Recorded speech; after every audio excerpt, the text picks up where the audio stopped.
You know, have you ever wondered what makes some people so good at communicating? You might think it's all about the words they choose, right? But the real magic, the secret sauce, well, it often happens before they even open their mouths. So we're going to dive into a few simple psychological tricks that'll help you build that instant connection and turn any interaction from a struggle into, well, a success. And that quote, that's really the core idea we're unpacking today. It's such a powerful shift in how you think about things, isn't it? Building great rapport, it's not about putting on a performance. It's all about the prep work. If you understand just a little bit of human psychology, you can totally set the stage for a great outcome before the real conversation even kicks off. All right, so our first technique, it's all about a really simple, scientifically proven idea. Familiarity breeds comfort. I mean, think about it. We're just naturally drawn to what we know and recognize. And yeah, you can absolutely use this to your advantage.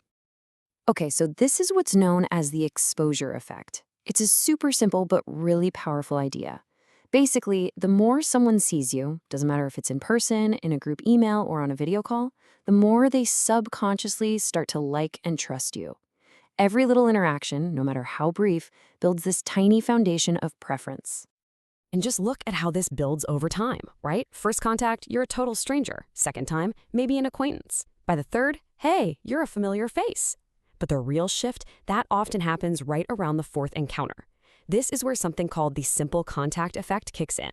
All that initial awkwardness just kind of melts away, and it's replaced by this budding sense of trust that makes everything that comes next so much smoother.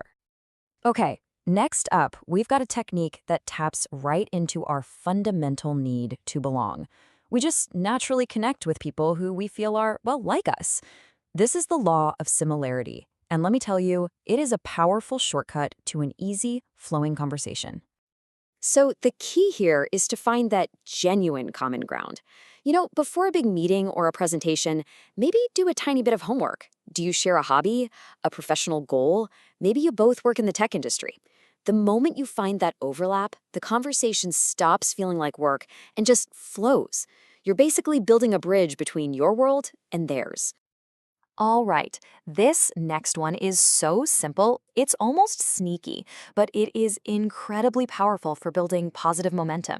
It's all about getting a few small, easy yeses before you dive into the really big topics. So, how do you do it? Well, you start with simple, undeniable truths. I'm talking about things that nobody could possibly disagree with. A super simple observation like, the weather is really nice today, isn't it? Or, wow, can you believe it's already March? That gets you an easy, automatic yes. And see, each one of those small yeses creates this little psychological pattern of agreement. It just warms up the whole conversation and makes the other person way more receptive. You're kind of building what they call a yes ladder, and that paves the way for the bigger, more important agreements you want to get to later. Okay, finally, let's talk about mastering your physical environment, because a huge part of your presence is established by how you interact with the space you're in. So here are 3 quick techniques to help you own any room you walk into.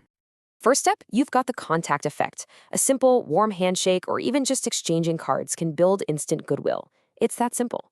Second is the proximity principle. You know how people tend to bond with those sitting near them? So make it a point to say hi to the people around you. And finally, my favorite, the giant's effect.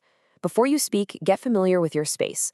Walk up to the podium, adjust the mic, touch the computer. This sends a powerful signal to your own brain and to everyone else in the room that you belong there. It just projects this effortless confidence.